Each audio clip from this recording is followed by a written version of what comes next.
you're listening. I just don't care.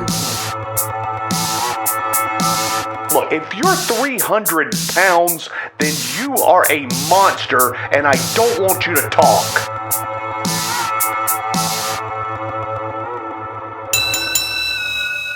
Welcome back to This Is a Work. My name is David Hensley. I'm the owner and creative director of Long Walk Productions, and I am here to introduce your host, David Two Doggz Hayes. Thank you very much, David Hensley, and welcome to Rock Hill, South Carolina's only premier wrestling pay-per-view review podcast. This is a work.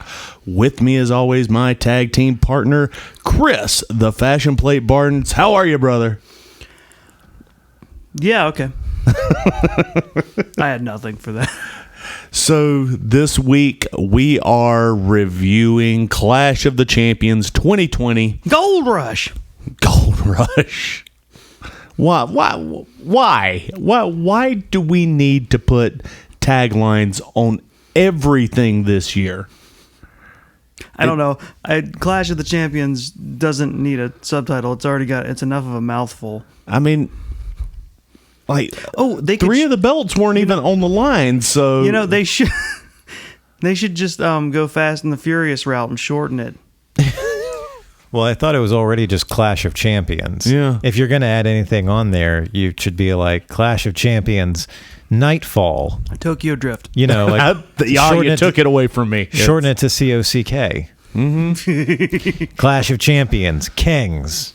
Yeah. Something like that. You listening, Vince? Two Clash, two Champion. Well, I go back and I watch this thing for a second time. I had one opinion when we watched it, and now it's slightly varied. You and have to second guess yourself. Yeah. Well, we're going to get into it, so let's get started. So we have the pre-show with Shinsuke Nakamura and Cesaro versus Lucha House Party. Was this the pre-show? This was the pre-show. Oh, wow. Okay. Yeah. Oh, wow.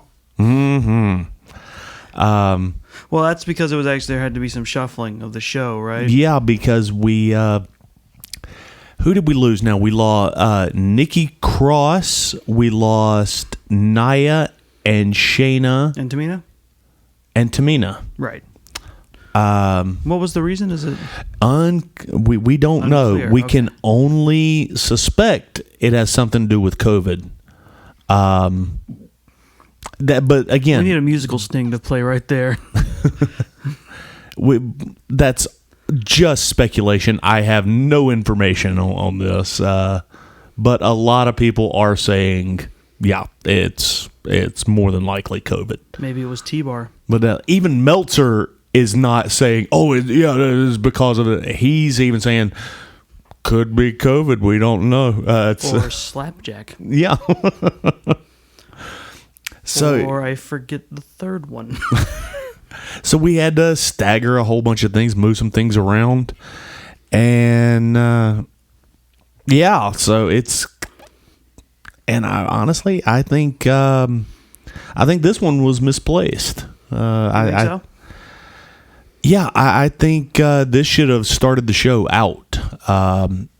This was a damn fine match, and it goes along with the story. No matter how low tier it is, we still have the story with Kalisto and Lindsay and Grand Metalik. Feuding. Yes, and it looks like Lucha House Party is going to come to an end. Or is Kalisto just going to venture off on his own? Is this house party over? And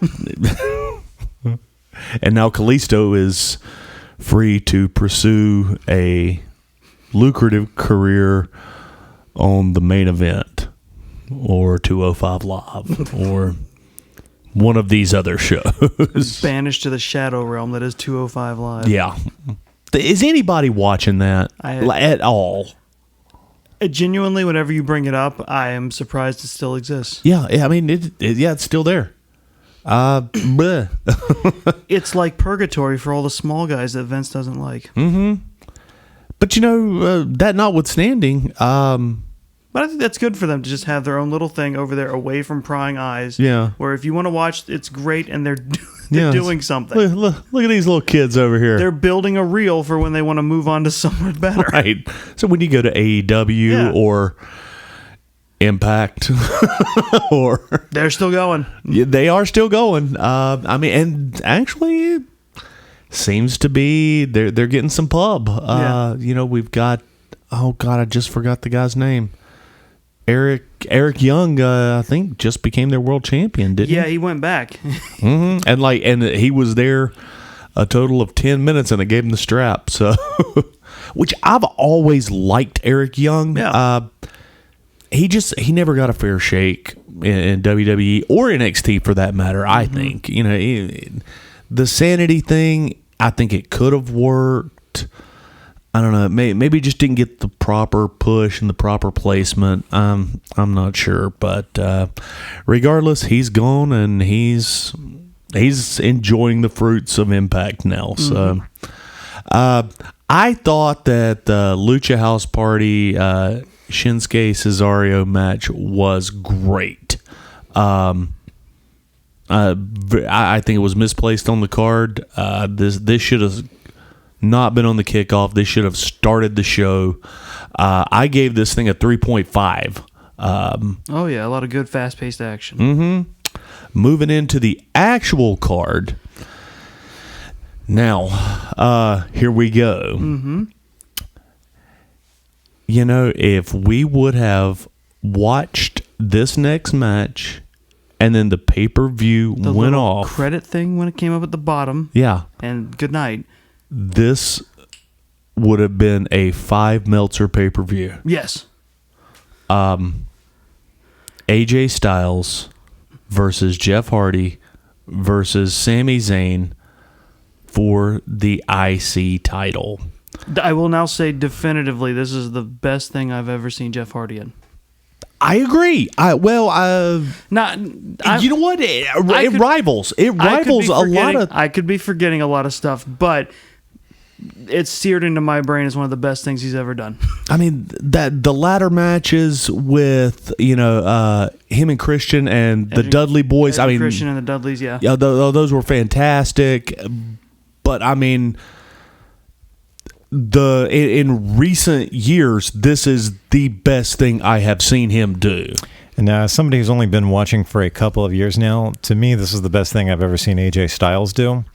Because when this match started, I got up and told Kara when I went out to have a cigarette, I have no interest in watching a match with Jeff Hardy and AJ Styles in it. Yeah. And so I missed the first part of this until I heard everybody in the house screaming about it and came in to check it out. And I was glad that I did.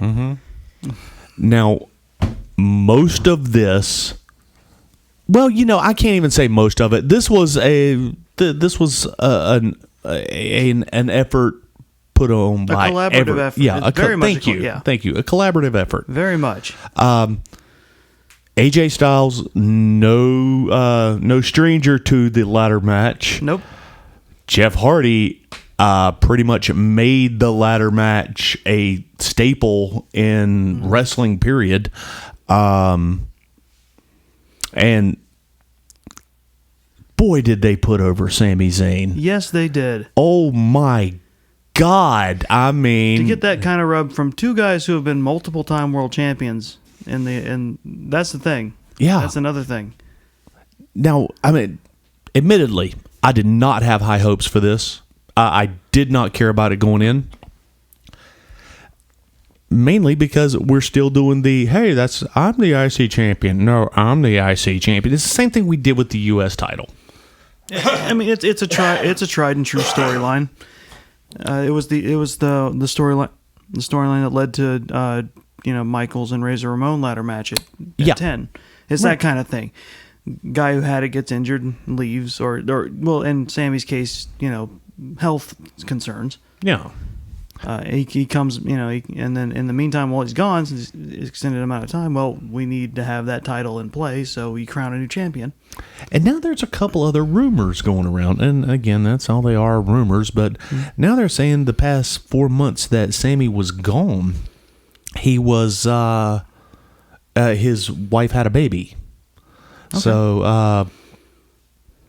I don't know. But then there was also a lot of people saying he left because of COVID-19. So not that he had it, but he was just worried about the conditions.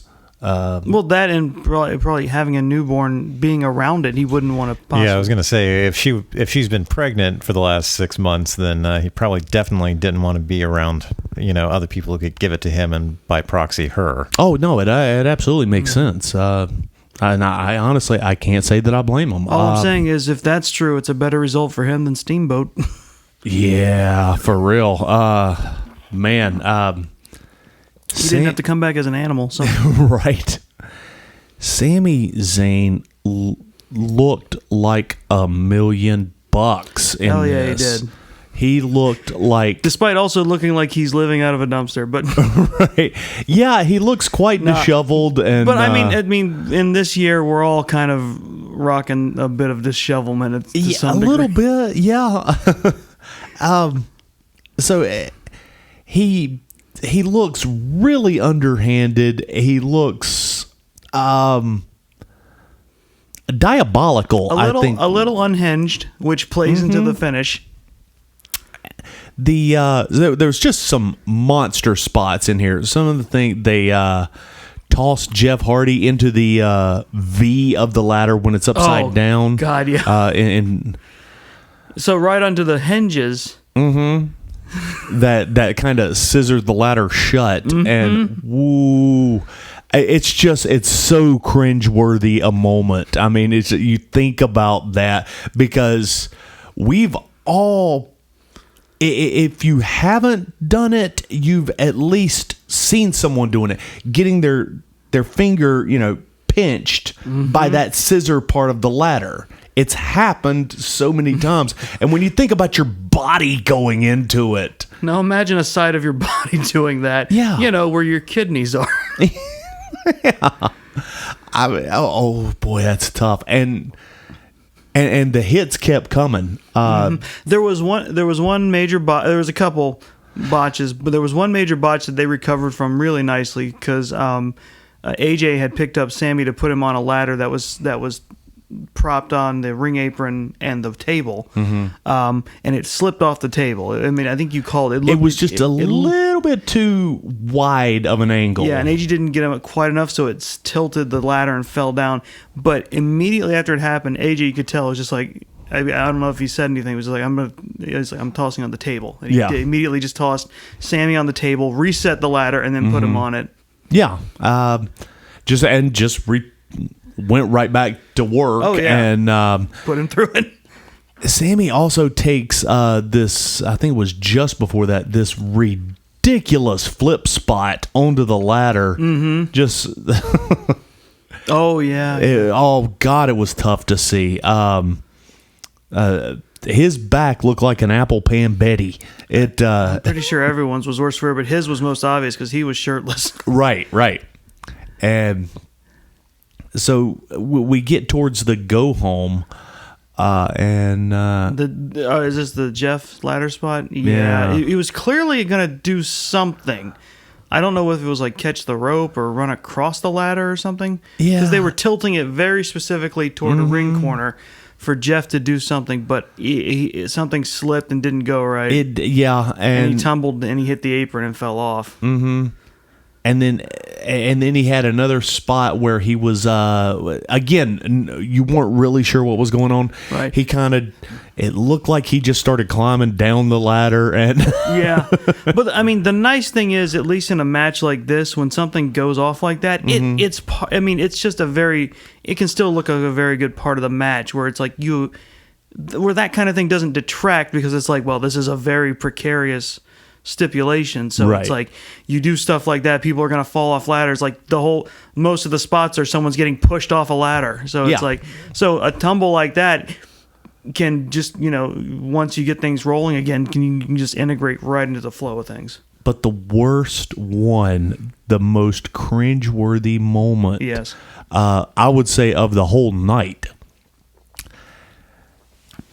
Sammy reaches into. It depends on what go ahead. depends on what you mean by cringe, because I have a lot to say about the main event. But Yeah, well, yeah. but I know what you mean. He reaches into his army jacket good. and pulls out a pair of handcuffs. Not one, but two. Two. Goes over to Jeff Hardy. See, and see, what do you think he's gonna do? Is of course he's gonna like chain him to a barricade or something so he can't get back into the ring. No, he handcuffed him one end to the ladder. it was a smaller like step type ladder that they had used in a spot earlier. And that we should have talked about. I can't remember who it was that actually. I think who was it that did that? It was thrown at AJ. No, it was thrown at Sammy. Yeah, that's right. Because thrown towards Sammy. Sammy deflects it. I think it was AJ that threw it. You're right. Just kind of tries to like lawn dart it at Sammy. Just a little step ladder. Yeah, and thankfully, I mean, if it had hit Sammy, it would have been better. But Sammy makes to swat it away. It hits the ladder, and he uses that to to bump the ladder. And thank the replay for goofing that one, because when you watched it live, you're like, oh, you thought he got popped. But then we go back. It's like a running gag in the production department where it's like, let's replay from the angle that exposes it the most. Yeah, and it clearly just hit the ladder, and it took away a little bit, but still, Sammy, sold it like his hand was broken. Yeah. But anyway, getting back to it. But we told you that to tell you this. Yeah. So he takes one end of the handcuffs, and he handcuffs him to the small ladder. I was like, well, that's not going to stop Jeff. That's right. He's going to carry that around. That is until where he decided to put the other end of that handcuff through the hole in his ear. His ear gauge. And thankfully, this isn't like standard handcuffs. This is like a long chain handcuff. Yeah. Who is it in the writer's room that has this ear fetish towards Jeff Hardy? I think Jeff keeps suggesting it. Feels like it'd be gross. It's like the one thing he and McMahon get on about the most. Is like he's like, yeah, that spot sounds awful. Let's do it. Yeah. So the shrieks of horror. Well, this is the group we watch it with. They also reacted with abject terror anytime Randy Orton got close to Jeff's ear. Yeah. In their matches. It's very uncomfortable to watch because now I'm thinking he's got to get up and walk and carry this stepladder with him. God forbid he drops the damn thing. I mean, you gotta keep. I mean, and he does. Yeah. He does. He's carrying it like it's his precious son. he carried it like Jesus died for it. It's that one will get us some hits. And then he goes out. Now he's back in the ring with AJ. And AJ's fighting for him. And AJ's trying to climb the ladder. He gets one end of the handcuffs on AJ. AJ realizes what he's about to do, and he's fighting him. And he's going up the ladder, and he's like, oh, he's stuck.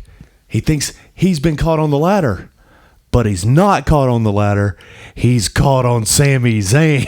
And Sammy with this awesome just look of like this shit-eating grin. Oh, it's beautiful. He's laughing and he holds up his hand and he wiggles it with the other end of the handcuff hooked on it. So good. So I'm telling you, right. And then a couple more spots happen. Sammy goes to climb the ladder, opens his mouth. He had a key in there the whole time. Again, because he quickly gets it out and undoes his chain. Oh, and cuffs it to the connector on the ladder. Mm-hmm. Just Sami Zayn is the winner, hashtag and still. Oh, that was another great part. He comes up to the ramp as they want to interview him. Yeah, Kayla Braxton wants to give him the interview, who is not excited about this masterful piece of art at all. They don't let the interviewers emote enough, I think, or emote at all. Yeah. Because he comes up and he goes, and he's like, and he tells him he has to correct the fact that it's not new Intercontinental Champion, it's still Intercontinental Champion. That's right. And I'm telling you what, somebody back there loves Sami Zayn. Everybody involved in that match deserves a bonus. Absolutely, absolutely. I gave this match 5 solid Meltzers. I went back and forth with it about, everybody should it be a 4? yelled at you. They did. They yelled did. at you hard. And I would have yelled at you here if you'd. Well, I secretly, once I didn't tell anybody, I secretly put it back to 4.5. I see. And then I went back and watched it again, and I'm like, regardless of these botches, this is this has potential to go down as one of the matches people will talk about Absolutely. forever. I said match of the year candidate as soon as it was Easily. over. Yeah. Easily. I mean, it's probably the best match that I've seen from WWE in a couple of years. Yeah, if you don't see that in highlight video packages ongoing, someone's messing up. And it's just, Sammy he just hit a new level. And good on him, man. One thing I really appreciated about this match is it gave AJ Styles, with all the shenanigans going on, a chance to show off his comedy chops again. Because it's something he got to show off more when he was in TNA. Yeah. Especially with the roles he played, because he was usually the heel lackey in a lot of situations. But he doesn't get a chance to show it off as much in WWE, and he's got really great comedic timing. He does. He really, really does. And I'll tell you something. I said it at the beginning of this segment. If this was the main event, credits, confetti, let's go to the house, then this is a dynamic pay-per-view. It doesn't get in it with 2 matches. Yeah. And it's 5 Meltzers all the way. It's weird to end the show this quick, but man, that's what it's like George on Seinfeld in the meeting. It's like, I'm out. Yeah. Now, we're going to move on to the Raw Women's title match. And the rest. Yeah. Do we have to? Yeah, I know. We have our defending champion, Asuka, versus, some of you didn't know this, because she hasn't wrestled in like 3 years, but Zelina Vega. So I've always liked Zelina Vega as a wrestler, and she's a great manager, I think. Yeah. But this is the problem with over choreographing your match. There was several points during this match where it looked like Asuka was just waiting on Zelina to catch up with her. Yeah. The thing about it is, I know Zelina is better than what we saw the other night. Absolutely. Maybe there's just ring rust. I don't know. This was not a great match. The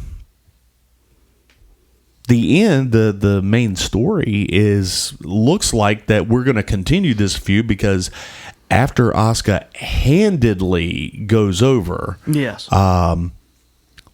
she goes to shake Zelina's hand. Yes. And Zelina attacks her, starts putting the boots to her.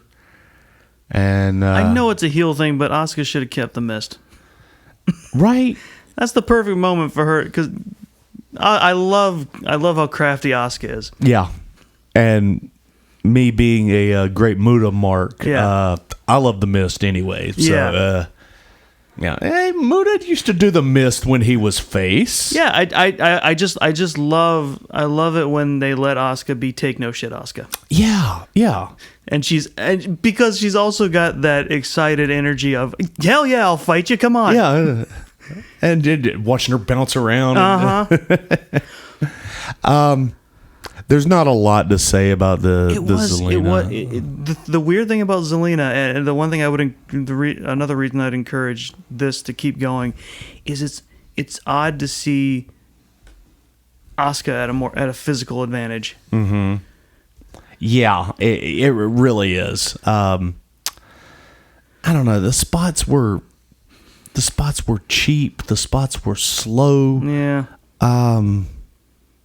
There wasn't anything. I mean, there was some. I guess there was a couple of fun moments, but it was nothing.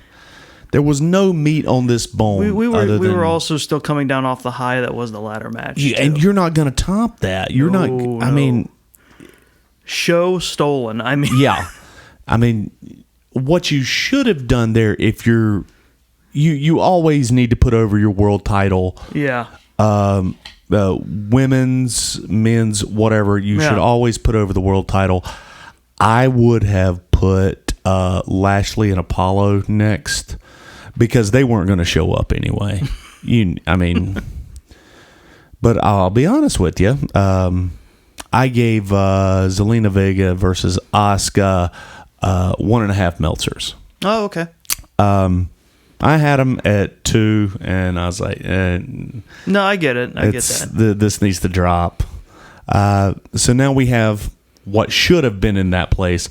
Bobby Lashley, your U.S. Championship. Let me just say one more thing about the Intercontinental Champion, Sami Zayn. Yes. For the first time in many years, I legitimately... I'm shooting. This is no hyperbole. I legitimately care about that Intercontinental title now. I can't wait to see what he does with it. Yeah, the title scene for the IC title is looking great. Please don't fuck this up. If you guys just want to switch back the old one, that'd be cool. Yeah, I mean, yeah. Look, I'm gonna get used to it. It's clearly gonna stick around. It's not going anywhere. I'll be honest, man. It's according to my sources, I think that there's going to be a title merger. Mm-hmm. There'll be a title unification match, whether it be the IC and the US title, whether it will be the tag team titles, or whether it's going to be the world title. I kind of think it's going to be the world titles. Yeah. But it's gonna morph back into the champion jumps between shows. Mm-hmm. Yeah. Well, I mean, it's already happening with the women's title anyway, so they get to jump back and forth. They always get Vince. I don't know who in particular. Usually Vince. Probably he just gets that bug up his ass every once in a while. It's like, we got to have separate brands again. Mm-hmm. Speaking of which, we got to separate this out and do more and keep them separate and blah blah blah. And then it's like they just slowly. I mean, it's sometimes almost immediately just starts merging back together again. Yeah. And speaking of that, next Monday we have the draft. Yeah. Oh my God. They advertised Are you excited? They advertised it during the pay-per-view. Yeah. In fact, it came on right after the Zelina Vega Asuka match. Then it was we're doing the draft again, guys. October 5th. Whoa. Are you excited? You got your popcorn? It's weird. They announced it like that. I know. It's crazy. That's just everybody goes where they want to go anyway, and half the roster's not even there because of COVID. It's kind of like the last one where they legit broke up Styles and Anderson and Gallows, where they just they found out after it happened. Yeah. Like they didn't prep them for that. No. It just... You remember because they had just done the USA versus Fox, SmackDown versus... and and they had the Fox robot that was in on the draft. Yes, that yes. was cheering when it was so weird. Why was the Fox They robot put more time there? and care into that than the storylines. It's I mean, the Fox robot got all excited and then got bummed out when they didn't get somebody. They programmed animations for that. Someone lost weekends to that. Yeah. Mm-hmm. Now, okay, let's just talk about it. Bobby Lashley versus Apollo Crews. This was not the worst thing that I saw. Great start. Grand start. Yeah. Speaking of showing up, there's Ricochet. Where's he been? Yeah, how about that? No Cedric Alexander, though. No? The newest member of the Hurt business, and he doesn't want to. That's not the way to bring somebody in. This is not the way to bring somebody in strong. Apollo looked really good. Yeah, he did. And Bobby looked good. Mm-hmm. I got to be careful how I say this because Go for it. I don't want you to think I'm putting this match over because the match was fine. It really was. I'll say Bobby Lashley probably has never looked better. Just as far as his work. Mm-hmm. I mean, he took a couple power slams. I mean, military military presses. That's impressive coming from Apollo. Yeah. Apollo actually did a standing shooting star press. Oh, that's right. Yeah, he did. It's kind of a shame, man. Some really good stuff came out of that, and I don't care, and neither does anybody else. It's just like there was really good stuff in that match, but everything that surrounds it, everything that's the reason for it happening is just bleh. Yeah, well, and there's a few reasons behind this. Right. Number one, those guys have been working each other for the past 6 months, and it's been the same match every time. It's not changing.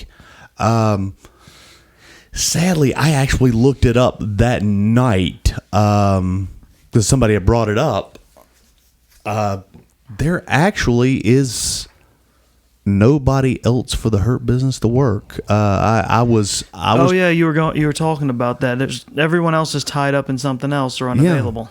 Yeah. And the thing about it is, like, there's only one person that's really available besides Apollo and Ricochet, and that's Humberto Carrillo. And what are we going to do with that? I mean, okay, so if you're going to put Humberto over, well, then you're burying the Hurt business. And if the Hurt business beats up Humberto, who cares? Because it's Humberto. And nobody is worried about Harambe. So it's so close, almost made it. You were excited for a second. No, I was just trying to think in my head. I was like, no, I mean, there is no good way to take that at all. Yeah, just the lone Latino guy facing the Hurt business. Right. I mean, and you can't put them against Lucha House Party because they're going heel. Well, Kalisto's going heel, and there's now they're a member shy, but I mean, I guess you could put Humberto in there with them. I mean, I guess it don't really work. It doesn't match up, but whatever. But again, the Lucha House Party, they're jobbers too. So if they beat the Hurt business, then the Hurt business is buried. And if they beat Lucha House Party, who cares? So yeah, there's literally there is nothing else. Right. It'd be nice if we could get Ivar back on his feet, because I understand he's out with an injury. Mm-hmm. Well, now that we've just found this out, Garza, we don't know how serious his injury was from the other night. Oh, yeah, he did get hurt, didn't Yeah, he? we'll get to that. But yeah, there's that's right. yeah, there's Oh, nobody else. But it wasn't a half bad match. It's just a shame that I don't care and nobody else does either. Mm-hmm. Bobby Lashley goes over, retains his U.S. title that nobody cares about, and I mean, that dumbass car girl. yeah. I had this at 1.5. Yeah. I bumped it up to a 2. Okay. Which is going to bring us into the Angel Garza Andrade match versus the Street Profits. I'm sorry. Just you talking about how there's no one else to work anyone else kind of puts this into perspective, because these guys have been facing off on pay-per-view for like the past 3 or more months. Yeah. This is like another match between them.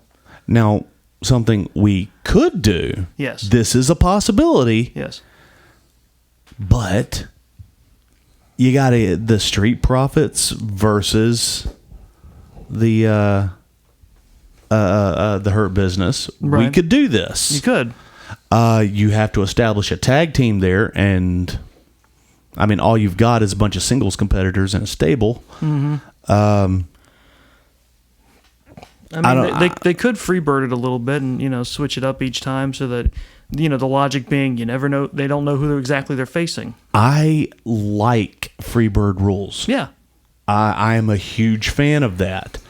It would be a great heel move to have that in effect, and then extend that to the Street Profits, who only have 2 members. Right. Yeah. It's like, no, you get the same option too. Yeah. I would love for them to say that. Wouldn't that be great? Yeah. But see, they did the same thing with New Day. Yeah. If we did the same thing with the Hurt Business, we could do, it could work. It could work. Mm-hmm. But we'll see. We'll see. Also, if Angel can get back on his feet, we'll see how that goes. Yeah, I mean, this match was basically kind of what you've seen from both teams previously. Mm-hmm. And it was on the track to be just another one of those matches. Unfortunately, it's another one. Yeah. We've been watching it for 6 months now. Yeah. And this match has not changed. I mean, I suppose we should consider ourselves grateful that it's not the Street Profits versus the Viking Raiders again. Oh, so, God. I mean, I guess we could be thankful for that. But, well, let's talk about this one. I gave this match 2 Meltzers, but yeah, and it's not really anyone's fault in particular. It's just because of how things had to end. Yeah. I'm sorry. I gave it 2.5 Meltzers. Yeah. And again, this match ended very abruptly, and we weren't really sure why at the time. We had to find this out later, because I went back and watched it a second time. I can't tell where Angel got hurt. I can't either. I think the cameras were firmly away from it at the time. Yeah. And nobody's talking about how serious his injury is, or even if he has an injury. We don't know. No, I don't know if he was on Raw this week. I haven't watched it yet. I watch everything late, so right. You're gonna have to bear with me on that one. But yeah, the match starts out pretty well. They're doing some of their spots, and it's a fun match. It's just I mean that's the thing, is like, even though it's what's been going on for a while. I mean, they work so well together, and they have been, that they always put on good matches together. Yeah. And we don't know exactly who botched this. Yeah. We don't know if this was Andrade, if this was... It was some sort of miscommunication. Or the ref. It was a severe miscommunication. I'd say it could be across the board. It could be. It could be. So wires definitely got crossed. Things happened, and you could tell the match stopped for a split second, and I want to say, was it Ford that picked up Andrade, wasn't it? No, wait. Was it Ford? No, it was Dawkins. Okay. Dawkins picked up Andrade for a spine buster. Yeah. And I'm not in his wheelhouse. Right. It looked strange, and it just looked right out of the blue, and goes for a pin. Andrade kicked out. Yeah, no, blatantly does. The ref counted 3 anyways and rang the bell. Everybody got up with the confused, slightly perturbed look. Yeah, I can't remember who pointed out first, but Montez in particular was pissed. You could see it in his eyes. Dawkins was unhappy. Andrade was clearly, I think, confused and definitely not happy. And he ends up going out to where Garza is and checking on him because he's still on the ground. Right. They're still looking at him. I mean, credit to the Street Profits. They try their best to pretend like they're happy they won the match. But you can see it in his eyes until Montez puts on his sunglasses on purpose, so you can't see it anymore. And it was very uncomfortable to watch because you knew there were a couple people there that were pissed. Again, I don't know who they're mad at. Yeah. I don't know if they're mad at Andrade. I don't know if they're mad at the ref. I don't know if they're mad at Garza. And I think they're mad about how it was how obvious it was, and they couldn't cover it. It could have been. Now, I mean, I've seen people get mad about matches before when somebody got injured, but they weren't really injured. They just kind of, got a little. Yeah. I have a hangnail. We got to stop the match, isn't it? And people get mad about that. I've seen that. Right. I've been that guy before. But that's you. Is it kayfabing it, or is it just? Just like if a bone's broken, obviously I want you to stop the match. Right. If you twist your ankle, okay, we're going to suck this up. We're going to get through this thing. I'm going to help you. Tell me. Right. But again, this is why you need to know how to call the damn match in the ring. Yeah. And I know Andrade can. I think Garza can. But the Profits, they may be able to, and maybe I'm not giving them enough credit. I don't think. It feels like if I don't think those guys can work. If they can, then it maybe have to do with the fact that they're under strict orders not to. Something like it feels like they aren't. They may not have the leeway to get away with it. Maybe not. Maybe not. Of course, I mean they are the champs. So I don't know. Yeah. But we hope Doggz, they're tag champs. That's right. You have nickel belts. So I mean, you know how much McMahon values tag team wrestling. So. Oh boy, does he ever! Oh, God, I was looking at that the other today during my lunch break. Yeah, I was like looking at the plethora of tag teams under McMahon's belt. There's 4 out of this giant roster. Mm-hmm. There's 4. I mean, 2 of them are out with injuries. And then, of course, the current Nia Jax Tamina one is the classic 2 people who don't like each other thrown together. Yeah, so that'll end in the next month or so. Yeah. I don't know, depending on what really happened with them. Everybody's saying it's COVID, but we don't know. Andrade and the Street Profits. Street Profits go over. I gave this match 2.5 Meltzers. Kind of a pity fuck. It was an okay to good match that was marred by an unfortunate circumstance. Basically. Right, and I think that's why I gave him a 2.5. Yeah. I do want to see one of the biggest problems that I have with this thing. We've been watching these guys since the beginning of this year. Yeah.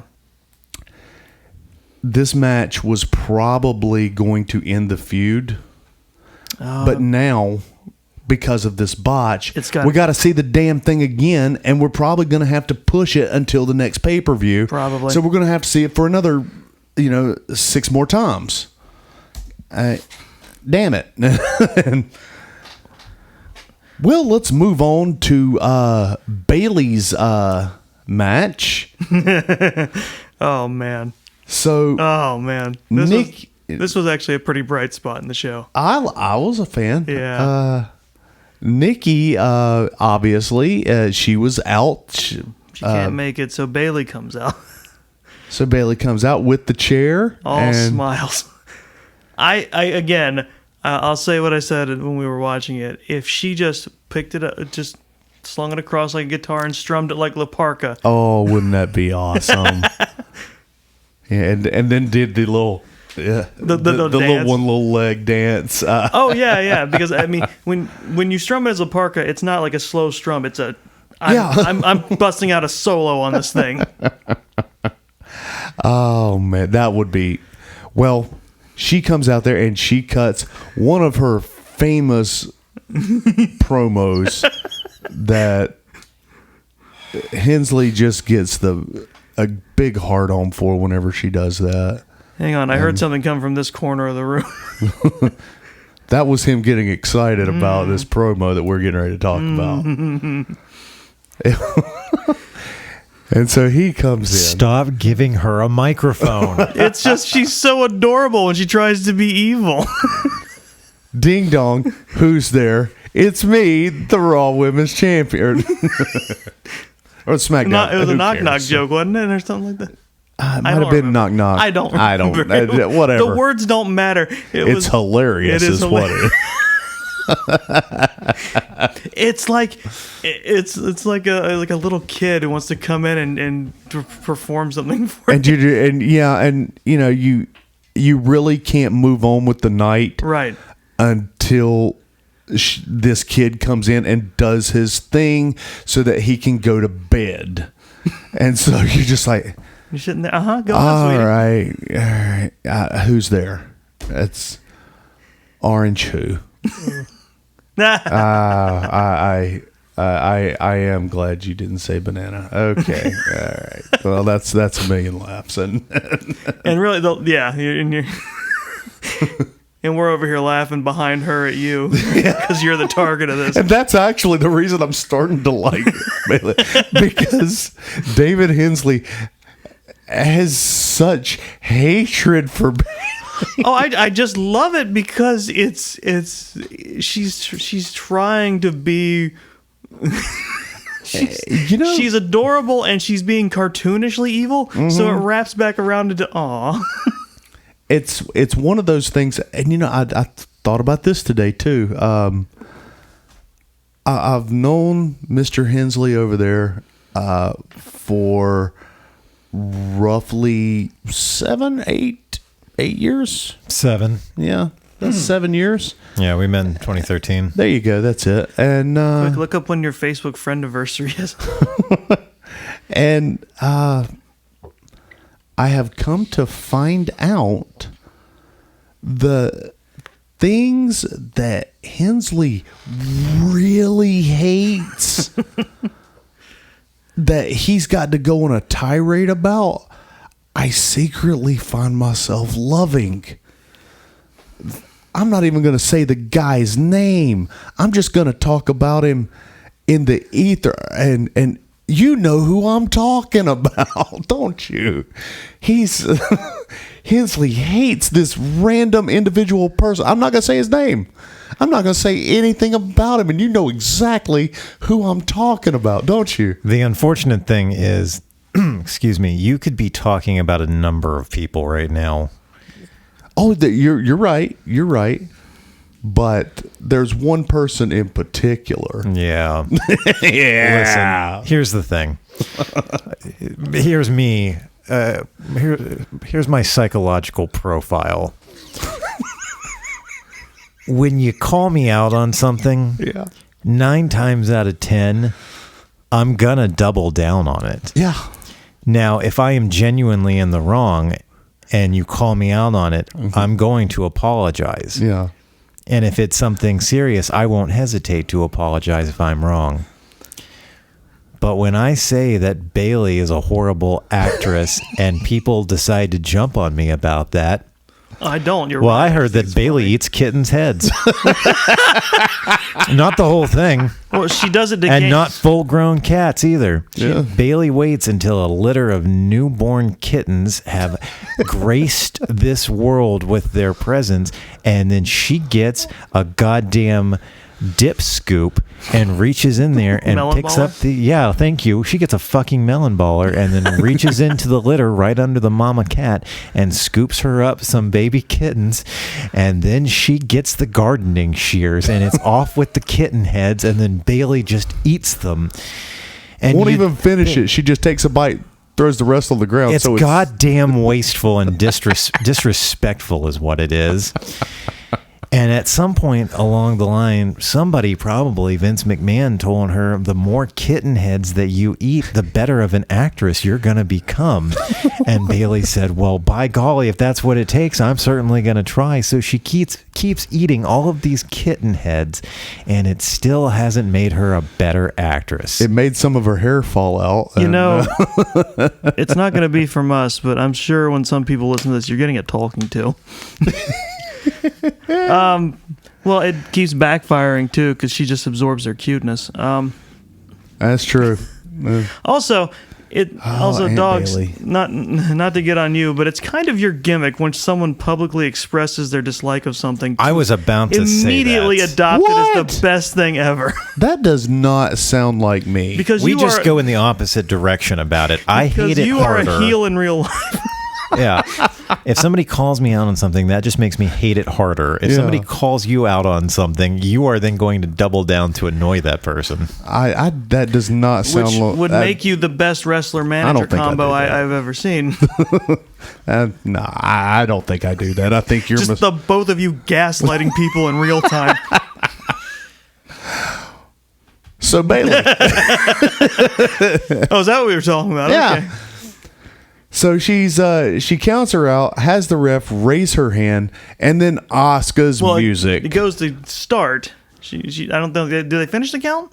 No, they finished the count. Oh, they finished the count. Okay. But then it turns out Asuka's music hits, and she's come out to take the place of Nikki Cross or Sasha Banks or whichever one. Doesn't matter. Nobody really thought Nikki Cross was going to become the title holder last night anyway. Neither did anybody think Sasha Banks was going to hold the title. right. So Asuka comes out. They work a subpar match, and there was the go home on this was actually pretty fun. Yeah. The way she hooked her into the Asuka lock. Mm-hmm. That was fun. Didn't last very long. I gave this 2 Meltzers. Yeah. And Asuka goes over, not so much for this match, but for the continuing story, which we had the legit botch herself, Sasha Banks, In neck brace. neck brace and all, running out there, going after Bailey, and it was just a fight. Yeah. And it was back and forth. Sasha gets hurt again, and it's continued the story because we couldn't finish it last night. Of course, I think personally this match we're going to Hell in the Cell with this. Oh, probably. Yeah. I think those two are going into the cage. So yeah, I gave this a 2. Moving on to our semi-main, we have your WWE champion Drew McIntyre versus Randy Orton. I've said it a million times. I'm probably going to say it a million more. You can tell when Randy cares and when he doesn't. And seemed pretty evident to me that he didn't care about this feud. He's just kind of going through the motions. That being said, It was a fun match. I enjoyed myself. Brought me back into it. Yeah. Was it an overproduced WWE product? Without question. An ambulance match. Yes. We've seen them before. We're going to see them again. Ranges all over the place. It's like a casket match without the death. Yeah. Now, the first cameo This was great. It was guest stars galore. is... So leading up to this match, there was a series of times when Randy decided to encounter people from his past and then attack them. Yeah. So we had Shawn Michaels. Christian. We had Christian, Flair. Yep. Big Show. Big Show was the first one. Yeah, he was. And, well, he was also the first one to start. Because as Randy is getting ready to hit the RKO on Drew McIntyre, a masked man appears from nowhere and wraps his enormous hand Who could around this the be? angle. And it is Big Show, cleanly shaven. He pulled his mask down, and it was the Big Show. Gasp. Big Show looks like Jabba the Hutt when he is shaved completely. It's terrifying. You show some respect for Baby New Year. I'm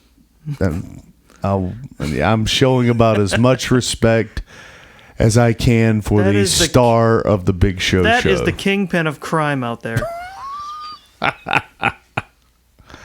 So he picks him up, throws him around, and well, that's all kinds of fun.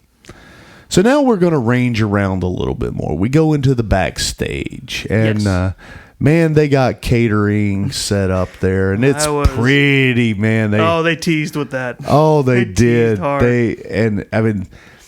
I was listening to a podcast earlier this week where somebody took a hard shot. It was like, man, you should have seen the way they had craft food services set out there. It's like, Dana Brooke did a hell of a job setting that up. And I was Wow. that's fucked up. But that's also hilarious and probably You ever true. hear something so mean that you can't chastise someone over because you're laughing too hard? Can't say a word about it. It's like that's hilarious.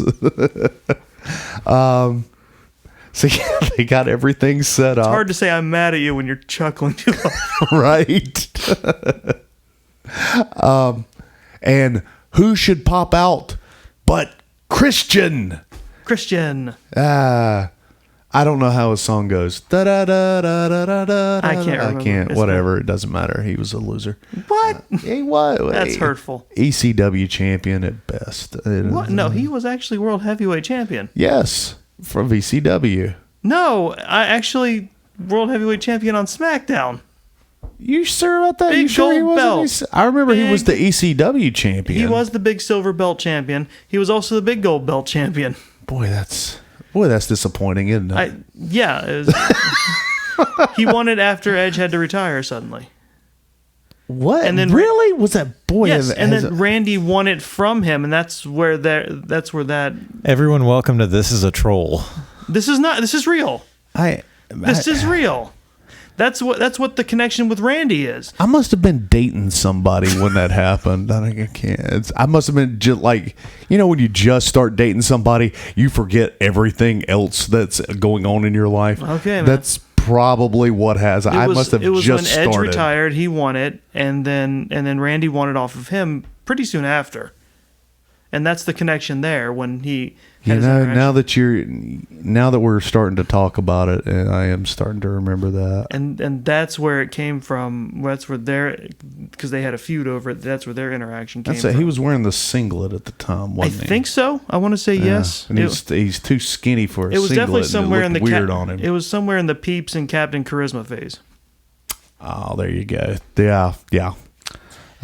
Now, are you sure that this isn't like the time you insisted that Jungle Boy was Marco's stunt and vice versa? I apologize for that. It was an accident because I got confused. I pulled a JR. Jungle stunt Jack Marco is... And I had to apologize again because people thought I was still being on purpose about it. It's like... I really thought you were... I wasn't. I really thought you were just trying to get over on Shelby. I'm not that good on purpose. It was working, so I was like, That's wow, this is the great. reason I was leaning into it so hard was because I thought I was right. Yeah. I can't commit that hard without laughing. Well, Randy gets his ass handed to him by Christian. Yes. More fighty. Back to the ambulance. Yeah, back over to the ambulance. They go on top. They get on top of the hood. They smash. They smash that windshield with Drew's back. Wait, before that, we have to talk about the special ambulance chair. Oh, we forgot about that. Yeah, the special red ambulance chair. They pulled a folding chair out of this ambulance. And it was red, and it's like, that's funny with the enough. medic cross on there. Yeah, then Randy turned around and so you would know it came from. It goes with the ambulance. Randy beat Drew back to health with the medical chair. And then he goes to. And then Drew goes to Claymore kick Randy. Yeah. Randy moves out of the way, and Drew. Claymore kicked the door off its hinges. The driver's side door. Yeah. Yes. It's like that scene in Tommy Boy where he actually backs with the door open. What'd you do? That's exactly what I said when it happened. It's like, that must have been a fun day for some PA loosening the bolts on that door. Yeah. Because it came clean off. Oh, I mean, he barely touched it, and it went flying. So they climb up onto the hood of the and that's ambulance. when Randy drives Drew's back into the windshield. Yep. Smashed him. He gets up. He's got blood all over his back. Yeah. They climb on up to the top of the ambulance, and...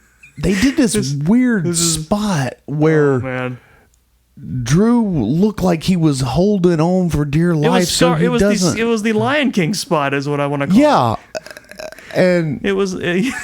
He was 2 feet. We saw this ambulance like less than a foot off the ground. Like Drew McIntyre's not a short guy, and that's not a tall ambulance. Right. It's like if I was hanging on top, I'm 5'8", 5'9" on a good day with better shoes. Yeah. It would be maybe a foot's drop for me. Right. Like not a terrible drop. Yeah. I would not enough that I'd be worried about. No. You'd be like, I'd be screaming for help, and you'd be like, Chris, let go, you're fine. It's like stand up in the water, it's knee deep, you're not drowning. Right. So we get in. He drops, and the camera is up enough to give the impression that he fell down a chasm. It's done. So, I think you did that. Yeah. I think I did the Disney. Woo! Yeah, you did that. Someone else did that. Ah. Or let me do it properly. The woo! Yeah, the goofy yell. Yeah. But then as Randy is turning around, there is the Heartbreak Kid himself, Shawn Michaels. And he super kicks him and gives him the suck it. Well, no, my favorite part is... That's right. Thanks a lot, Undertaker. And, my favorite part of that bit was after the super kick, Randy takes the time to wobble on his feet so Shawn Michaels could just gently push him off the ambulance. Oh, that's right. Yeah, I forgot about that. Yeah, that was my favorite bit. I like a good little bit of comedy like that. You're right. And again, they ran a replay of that, almost showing off the crash pad. Yeah. They love showing off They the crash. do, man. That camera crew loves to show everybody's mistakes. I mean, They like showing. Here's their- how the trick works, guys. It's like, stop exposing the magicians until the show's over. And then Michaels actually does the crotch chop for the first time in a long time. Right. So we continue on. Now, who am I missing here? Well, it's Flair. Is it just one? Yeah, he's the only one that's left, isn't He he? is, but he factors into the end. We're almost there. So he comes around. He Claymore kicks him again. Mm-hmm. Or no, I'm sorry. He hits him with an RKO. Mm-hmm. Throws Drew into the ambulance. He moves to punt, doesn't he? He did. If that was earlier. That was earlier. Oh, okay, yeah. And he goes to shut the door. Drew grabs it. Yeah. We're fighting and bust through the door. Claymore kicks him, throws him into the ambulance, shuts the door, chunk. gives it The pat, yeah. a pat. Yep. And then the camera wheels around, and then there's Ric Flair, the one person you want driving anything. And he said something weird that I still don't understand. He was like, "We're not stopping for the red light tonight." And there you go. And what do you I hope you would. That windshield's busted. Here we go, pal. Can you believe I'm making $1.50 for this one? I can't believe this is great money. And I like your old shut man. up, fat boy. I like your old man Ric Flair. It's Right? It's I do a pretty good one, don't I? It's so off hucka pucka, off they go. Off it goes at a gentle half a mile an hour through the curtain. Yeah. So I think it should be a given. Randy Orton, I think his title runs are done, right? Shouldn't they be? Yeah, anything significant at least. Yeah. How many times? Are you asking, should they be or are they? Are they Because be? those are going to be very different answers. That's very true. Yeah, dogs. Are they be? Are they be? I really think this is it. I would think so. I think he's got a lot left in terms of putting on great matches. Absolutely, sure. Challenging. I don't think he's got much left to do in terms of championships because there's not much left to prove there. Well, everything else that he's done. How many title matches has he been in the past 5 years? Simply because they didn't have anybody else to put in that spot. So it was like, let's throw Orton in there. He's just going to get us through the pay-per-view. Yeah. Yeah, I think we're done. We got to be done because we're going to have to start. We can't keep doing this with Orton. We can't keep doing this with Ziggler. We're going to have to put somebody else in. There's really only one major storyline with Orton left, and that's what happens when the Legend Killer becomes a legend. Yeah, right. Exactly. It's that's it. But I think we're going to continue that because I saw a blurb about Raw and about him coming out and beating up Flair and Big Show. And everybody. I saw that footage. Oh my, it's hilarious. You know why people are talking about that? Why is that? Because they were playing poker. All four of those guys were playing poker after a successful stint of beating up Randy and on Raw, and they're playing poker. Randy comes in.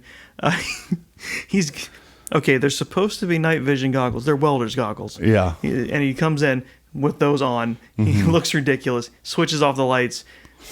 Beats them up. When the lights come back on, they're all laid out. Oh, fantastic. He had his Sam Fisher revenge. Wow.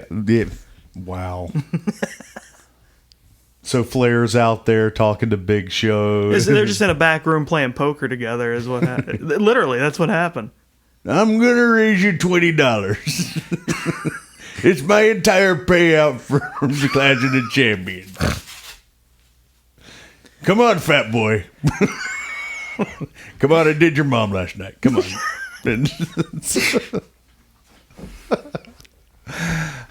Rick. It's just Christian's over. It's okay. He just doesn't know what he's saying. It's just a reflex at this point. Come on, do it. Jumping on is a lot easier than jumping off. It's, I'm racing. It's not your turn. Shut up. Be the man. You got to raise the man. Bingo. That should not have gotten me as good as it did. I did a spit take without a drink. You did. Normally, I'd be trying to speed you two along, but considering what comes after this, if you just want to keep riffing We for are- another 20 to 30 That's kind of minutes. what we're doing. I don't really want to talk about it. I got more to say about the ladder match. Fine. How we doing on time anyway, Hensley? We're at about an hour 10. Show's Okay. over. Good night. We should talk about it because I do have some Okay. things I do need to say about it. All right. If we must. So we have our main event of the evening. The Universal title holder Roman Reigns versus With special counsel Paul Heyman. Yeah, That with- title keeps changing. against the number one contender. Based on what? Question mark? Based on what? Nepotism? I have no idea. It would have to be explicitly so. Jey Uso. So Which twin is that? guys, see, you're gonna call us liars. I couldn't remember which one was in the match. And I said the right one when he asked, but as I was saying his name, I started getting less and less sure. So it came out as Jay. Jamie Uso. That's the third one they don't talk about. Yeah. They just let him be Fatu, and they just it's Jamie Fatu. This it doesn't matter. It's just go hang out with Rick. But yeah, so yes, so it was Roman Reigns versus the Uso. Yeah. Here's the things that I liked Okay. about this. We are slowly but surely unfolding a new character for Roman Reigns. Absolutely. I heard on an interview the other day this is going to be a slow burn. With him, it always is. Yeah, like there's new music. Yeah. Oh, hopefully. There's gonna be. Good. There's gonna be. Don't tease me. Yeah, a new character development of sorts.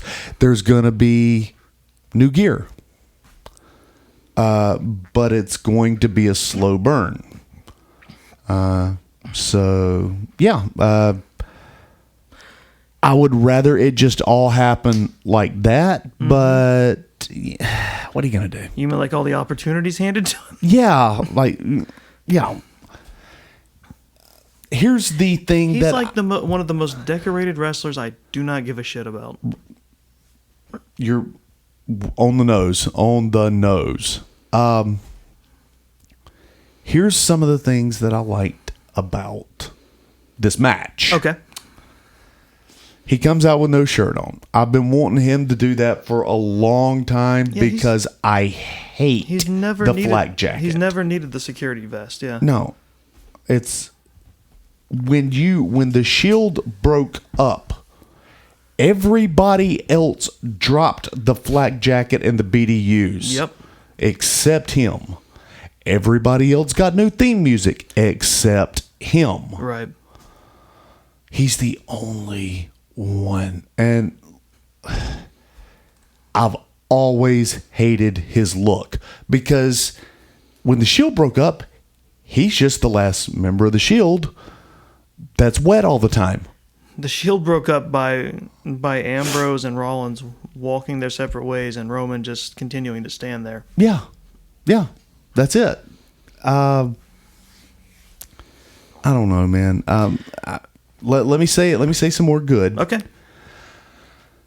This match, while it was not a clinic, it was not a wrestling clinic by any shade of the imagination.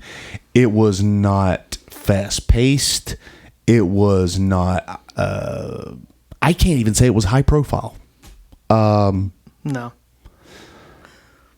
It did further some story that I think is going to be good later on. Sure. Obviously, I think everybody that is following wrestling has heard the rumor that WrestleMania next year is going to be Roman Reigns versus The Rock. Yeah, that's floating around right now. And I think Based on the whole tribal chief thing. Yeah, I think this is where we're leading. And if we do this right, I think it's going to be really good, really innovative story. Sure. And God willing, I've said this a bunch, I absolutely love it when the Samoans embrace their Samoan heritage. Absolutely. I'm a fan of it. And I think, God willing, Roman Reigns might be headed in that direction. Okay. But before you get into where you're going, I will say I agree with what you're saying. Mm-hmm. Because I hope it works out the way they want it to. Because here's the thing about this match. This match, I mean, anyone with half a brain, I'm not to start on a mean front, but in terms of storytelling, this will be different with how they're building up Roman Reigns, mm-hmm. and storyline wise, anyone with half a brain really knows in the back of their head, there's no way Jay's winning this match. Absolutely. Absolutely. Because that's not the point. Mm-hmm. Jay's not supposed to win. What's supposed to happen was what happened. Right. Where they tell this story. They told it a lot more than they should have, because in the midst of the ring, they turned up the audio so you could hear conversations. Right. But yeah, they told a lot more than they should have. They should have showed more. Yeah. Because the story they were trying to tell really depends on the strength of your acting. Yeah. And the guys in the ring, not strong actors. Not at all.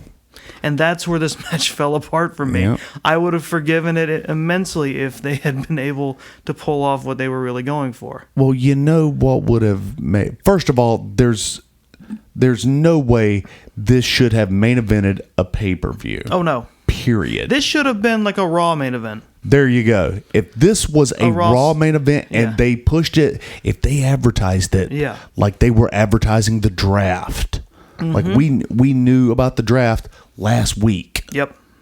So if they had done a 2-week push on this for the main event of Monday Night Raw, October 5th. Yeah. Okay, this would have been a damn good Raw. Sure. I would have got, yeah. I would have been on board with this. Mm-hmm. Not for the main event of a pay-per-view. No.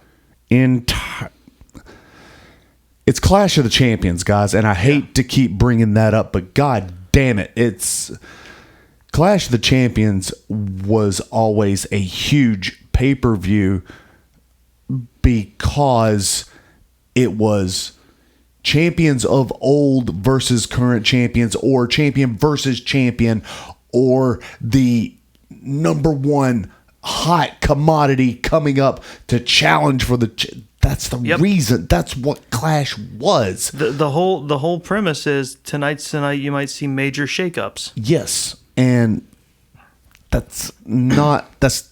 we're doing this in name only. Yeah. And then putting a fucking tagline on it for some inexplicable Gold Rush. And it's, fuck off. Here's the things that I didn't like about this match.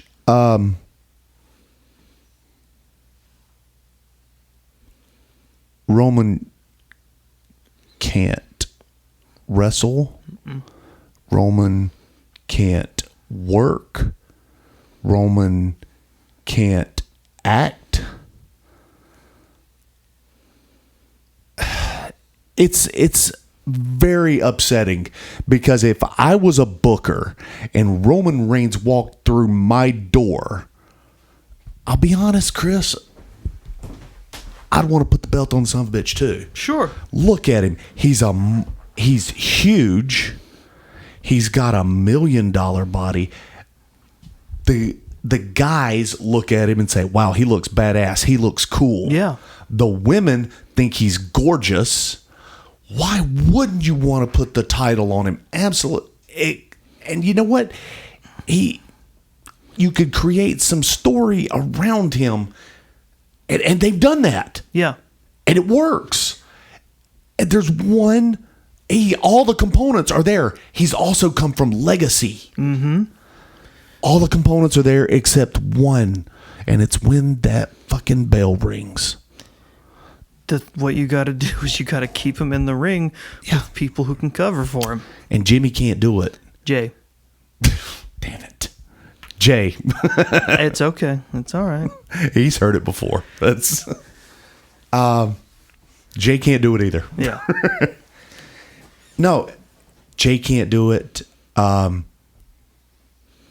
be honest. Because Jay hasn't had time to be on his own.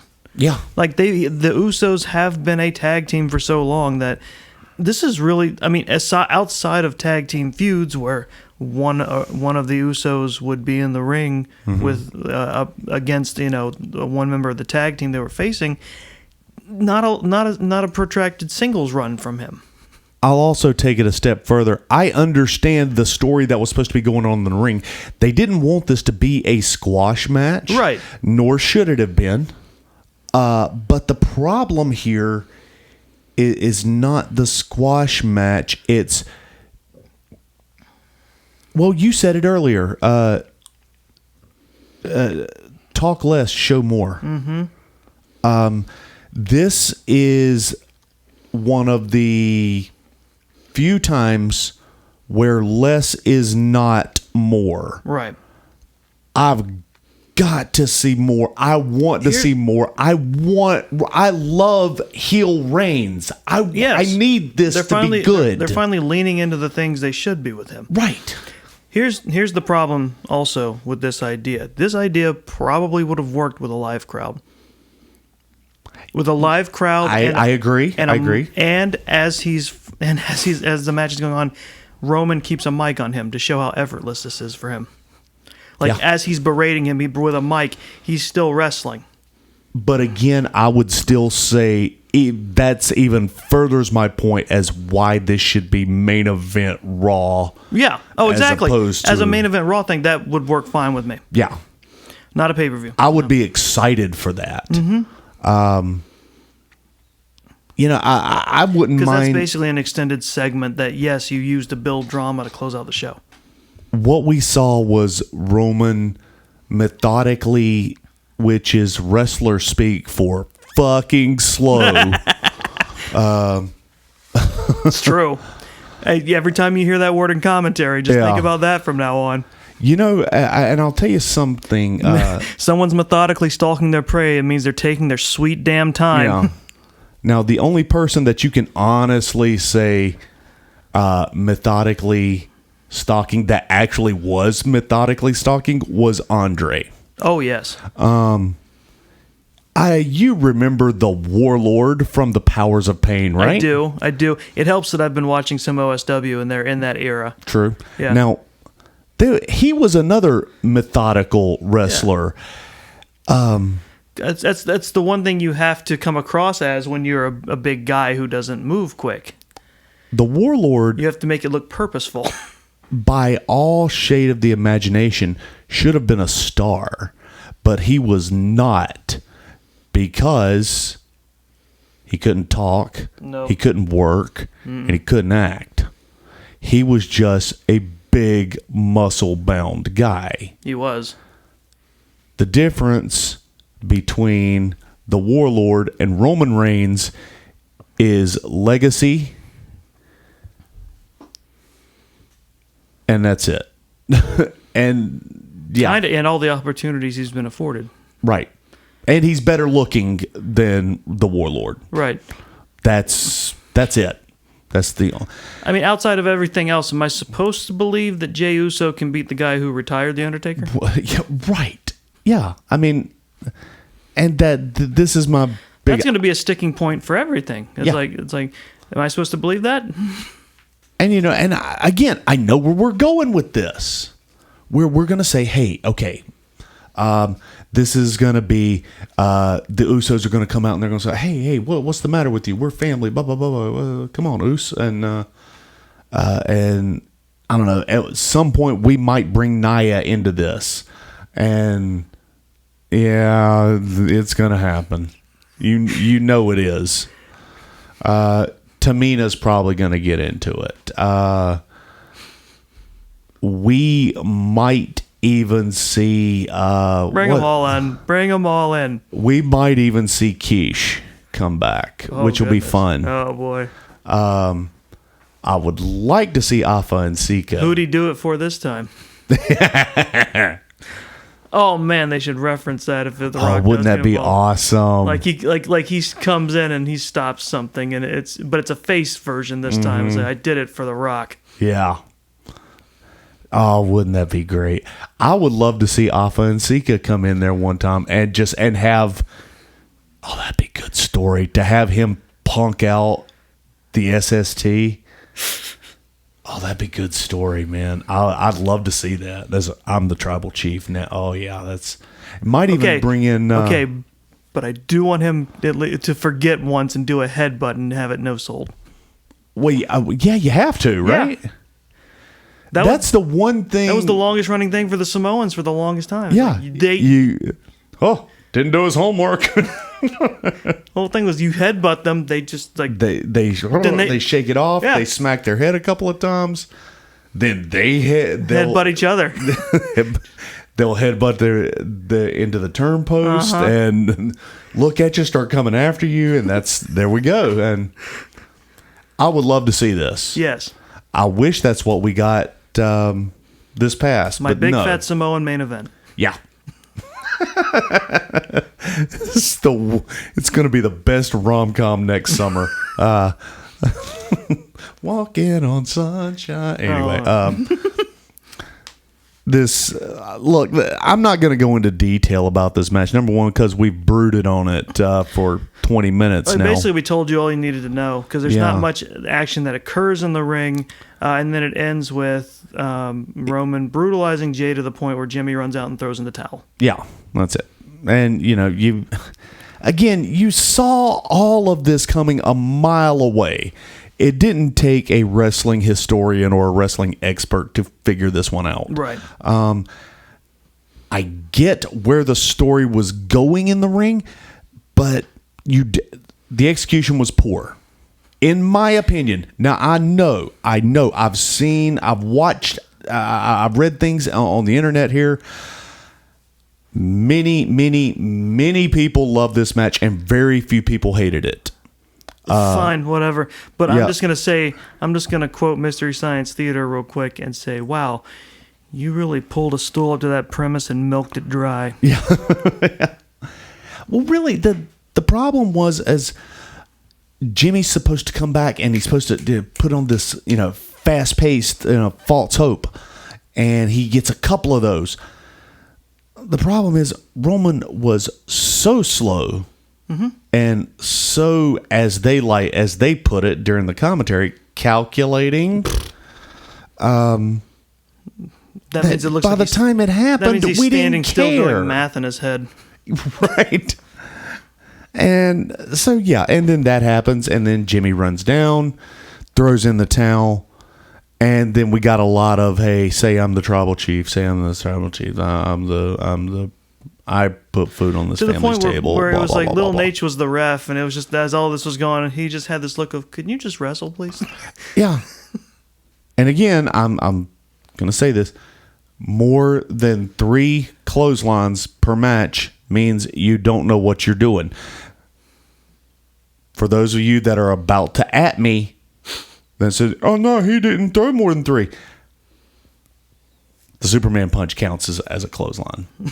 It kind of is, yeah. Yeah, your flying forearms count as a clothesline. Your back elbows count as a clothesline.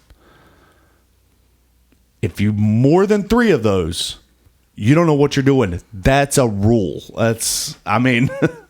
Sorry. I'm not wrong. You know I'm not wrong. Anybody that's ever been in the ring, you know I'm not wrong. You've been in the ring with people, and you take the 4th back elbow of the night, and you're like, Jesus, man, I'm taking over, and we're going to finish this match. I gave because of the story that I want. Right. I'm hoping that this is where we're going to go. Graded on a curve, did we? I did. I'm grading it with hope. It's fine. I understand. But just remember, I gave it a 1. WWE is experts at dashing that. And I know Hensley is upset with me about that. Once again, like we said, with everyone got mad at you, and you were like, "Yes, this ladder match, that's a 5," and then you immediately second guessed yourself, and you're like, "Well, maybe it was a 4," and people started yelling at you. 4.5. I think you shouldn't have second guessed yourself, because we came out of this match, everyone was pissed off, everyone was disappointed, and you're like, "That's a 0." Well, I don't think there's anything wrong with any reflection, because that can always swing in a different way too. I mean, it could always go. I mean, with a match that you feel like deserved more, it could always end up helping it. You should have gone with your first instinct. I don't disagree with that, but I don't normally assign numbers, but I would be generous and just say 0. There are so many people out there that really loved this match. That is the other thing. I didn't see anybody that hated this match. I saw a lot of praise for it too. I saw people that thought it was meh. Yeah. But I didn't see anybody that said this match sucks shit through a straw. And I take that into consideration too. Is like, you know what, I hated this, but you know what, I could just be the outlier on this. Mm-hmm. And that's why I thought, well, maybe it's just me.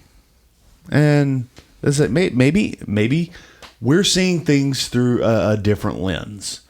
So I could be wrong about it. So that's why I was like, you know what, I'm going to give it a 1. I'm not happy with the match. I see where the story's going. I hope it leads somewhere good, because I want to be on board this train. So there you go. Now, overall, the pay-per-view was okay. I gave it a 2.5. Okay. There was some. That's fair. It peaked early. Yeah. Match 1 in particular. Yeah, and then we peaked early, and then kick off and first match, and then we just cascaded down the waterfall in a barrel. 2.5 for this one. So let's get into the fun stuff. Mr. Barnes, what do you have for your best dressed up for this pay-per-view? Best dressed. It's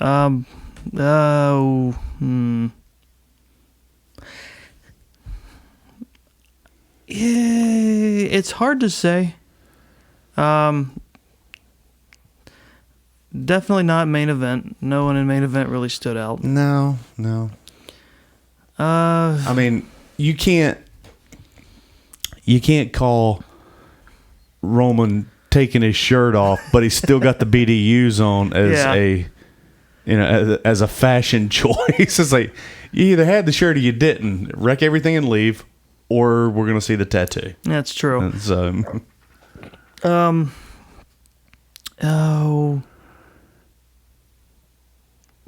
gonna go with Sammy. Going with Sammy, okay. Sammy's the disheveled Sammy. The disheveled gorilla style really works for him and his whole deal. Right. Okay. All right. Now, what about worst dressed? Yeah. I don't want to call it worst, but I'm still not entirely sold on it. No, that's what the whole category is called. You have to. I know. Oh, it's striking. Well, I'm still not I'm just not entirely. Boy, you're hemming and hawing over this thing. This is keeping you up at night. It's the one that's keeping. It's the one that springs to mind first, but I don't really want to call it the worst. I'm just not sold on it yet. It's Andrade's blue outfit. This is the second time he's worn it, and I don't know if it's working. It's an attention getter. It's a good it's a good thing to have. That is very interesting because now all the ladies that joined us during the pay-per-view absolutely loved that.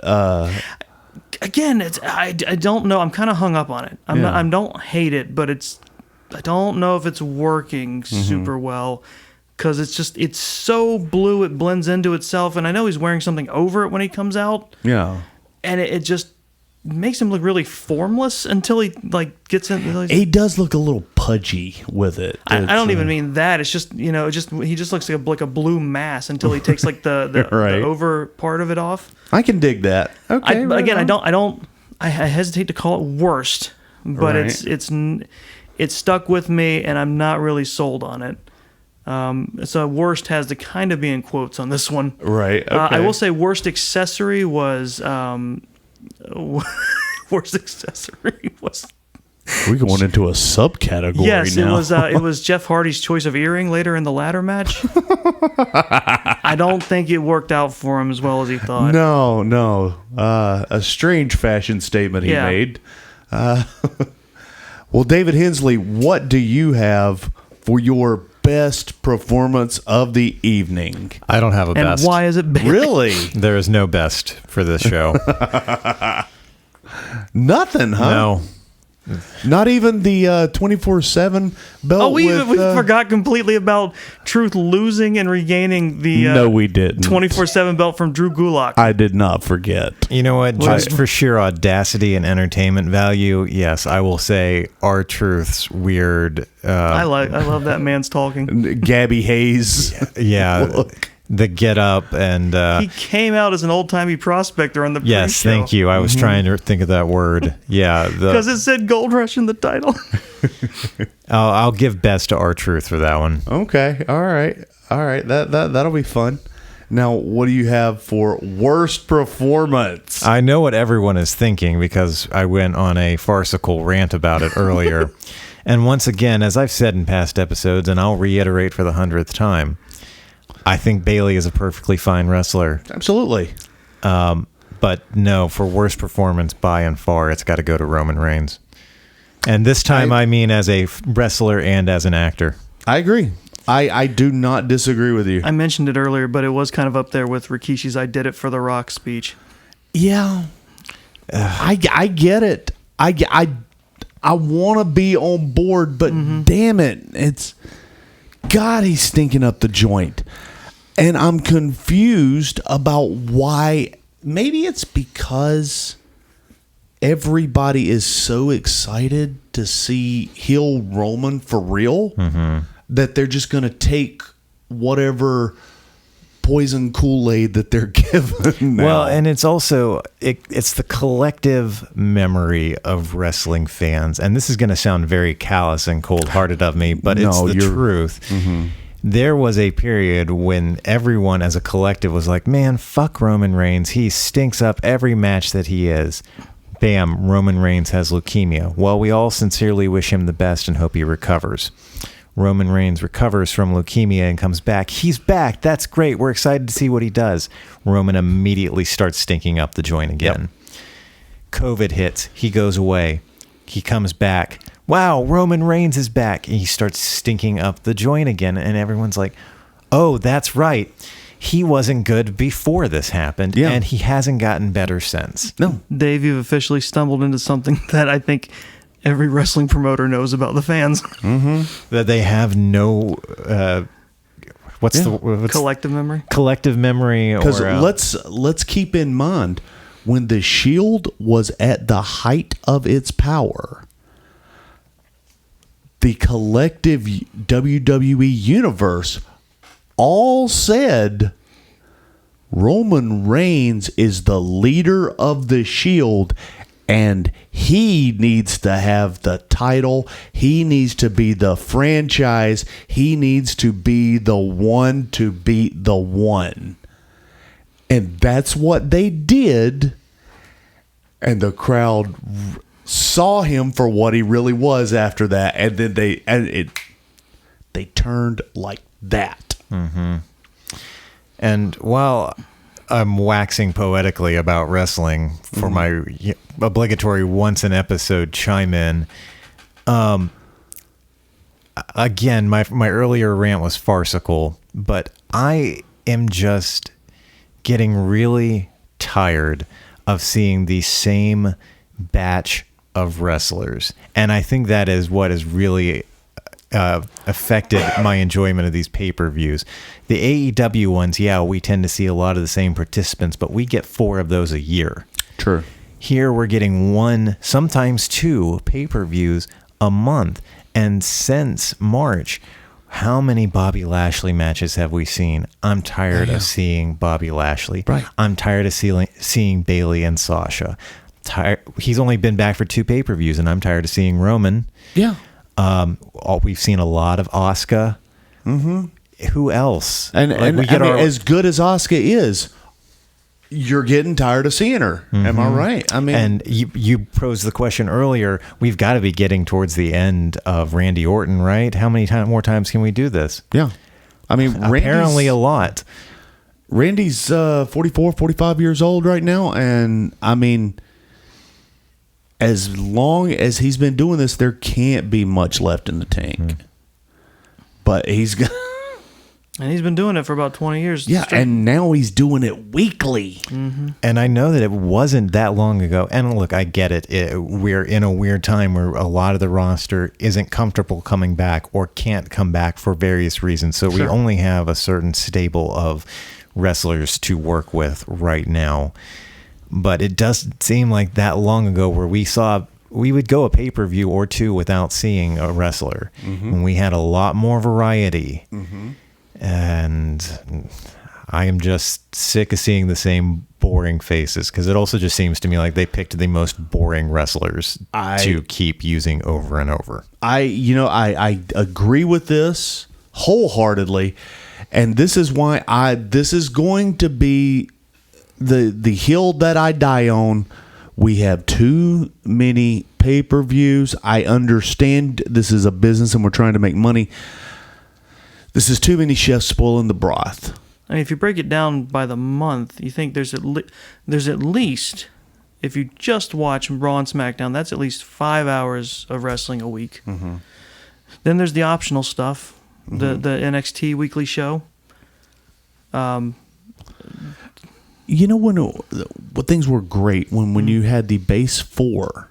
Yeah. And then once every other month, like in between those months, you would have a Saturday night's main event. And they would cancel Saturday Night Live to show you that.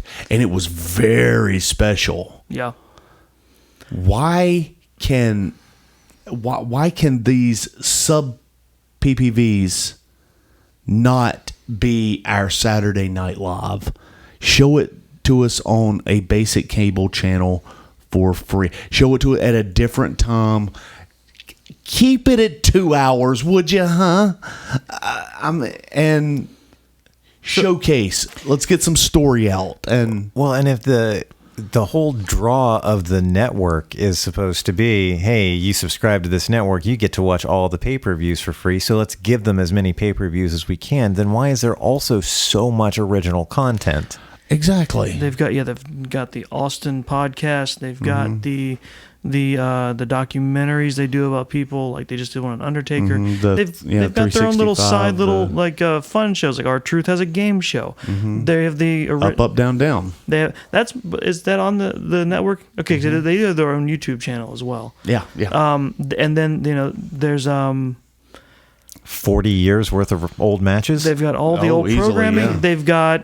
They've got some animated shows on there. They've got other side shows. They've got the photo shoot thing where they go back and they look at old photos with wrestlers. At the very least, you have 5 hours of how long is the NXT? Like 2 hours? NXT's 2 hours. Yeah. So you have 7 hours of programming each week for the current stuff. Then you have the countless hours of anything else you want to indulge on the network. You have a glut of programming. Yeah. You have almost a full work week worth of wrestling. Yes, and that's Easily. that's not counting the 3-hour pay-per-view plus pre-show, which is really more 4 hours. Right. If you start watching with that, because they'll put a match on the pre-show. Yeah. So Because there's also the main event that's supposed to be Saturday Night Live, man. Right. But there's also the main event that's the Saturday Night Live Superstars of Wrestling thing that we used to watch when we were kids. So, like, if you take all of this, just to stay current, you're looking at like what, at least 3 hours for Raw. two. So it's like seven per week. Yeah. Let's see, 5 for NXT. That added and in addition. SmackDown is 2 hours, so that's 7. That's 7 hours. A You week. have an hour for the main event. You have, I think it's 2 hours for 205 Live.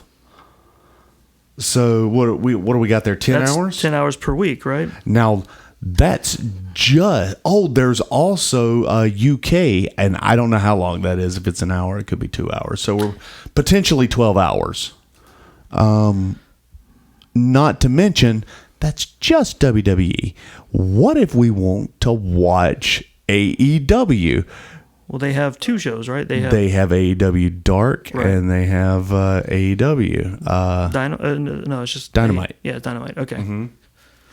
So now we're talking 14, 15, 16, possibly 17. I don't know. I've never watched. It's probably what, 2 hours each.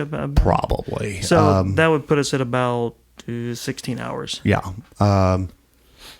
Then you have Impact, if you can find it. Sure. That's 2 hours. Pop Network, I think. Yeah, and 8. So it's about 18 hours a week, mm-hmm. and then you want to add pay-per-views on top of that. Yeah, which is going to be 4 to 5 hours. Mm-hmm. So that's like a full day's worth of wrestling programming. Yeah. Per month, like 1 out of the 30 to 31 days. Is a full 24 hours of your life gone. And trust me, no matter how much you love something, that will burn you out. It will. It almost got to me at the height of when I was when I had just become a fan during the Attitude Era. Mm-hmm. The Attitude Era was just it was everywhere. Yeah, because it was WWE and WCW is right during the Monday Night Wars. Or ECW. And they also had introduced SmackDown, and they had also introduced Thunder. Yep. And they still had the legacy shows like Saturday Night. Mm-hmm. They had WCW Worldwide. Mm-hmm. There's more. Yeah. I can't remember. Shotguns at Saturday Night. Saturday Night. God, I forgot about Shotgun Saturday. That one did eventually stop because they introduced Heat. Mm-hmm. That became their lead-in. That became their Sunday night show on MTV, mm-hmm. and it was also that became their lead-in show for the pay-per-views. Taboo Tuesdays. They started running fairly weekly. It was a lot. It was a lot of stuff. And it still is. And I'll be honest with you, man. The reason they were able to stay on top was because they had good content back then, and they had. It was an anomaly because they had reasons to try. About 12 A-list legends. I'm racking my brain, man, to find.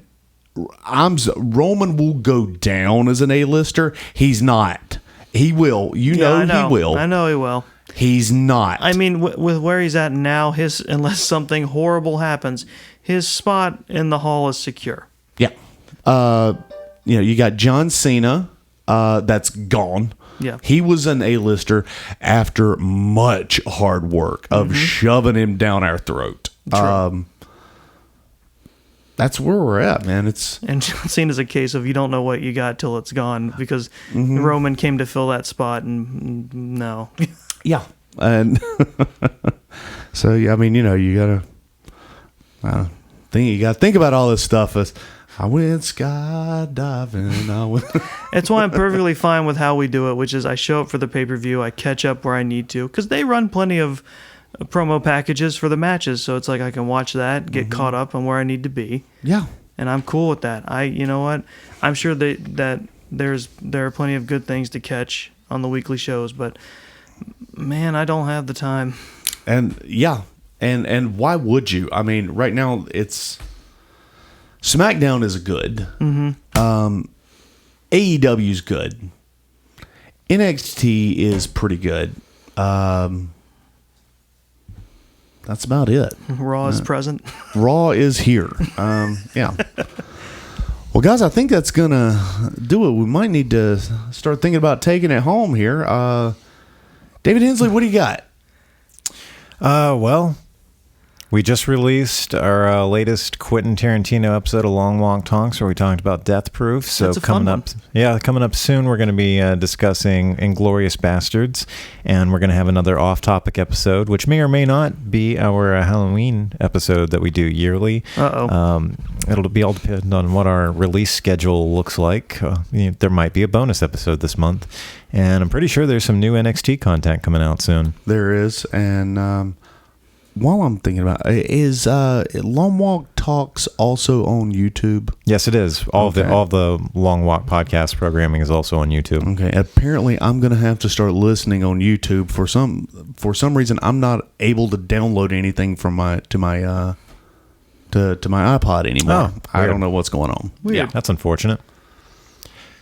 Yeah. I'm sorry, I was just really confused by that. It's just odd. I don't know. It just one day I had a whole list of things that I was trying to download, and none of them would go. And so I was like, well, maybe there's too much here. Maybe let me delete some stuff. So I deleted a couple things. Still nothing. I got it down to just one. Still wouldn't download. So I don't know what's going on with it. It could be just an archaic device. Have you tried turning it off and turning it back on? Shut up. Is that a no? But like Dave said, it's entirely archived on YouTube. So if you want to check us out there, you definitely should. That's what I'm gonna have to. I'm gonna need my notifications tuned in on Long Walk Podcast. So right on. Well, Doggz, if anyone wants to reach out to you online or follow you online, how can they do that? Well, you can get me on Instagram at This Is a Work Podcast. I'm gonna try this. You know what? No, I'm not.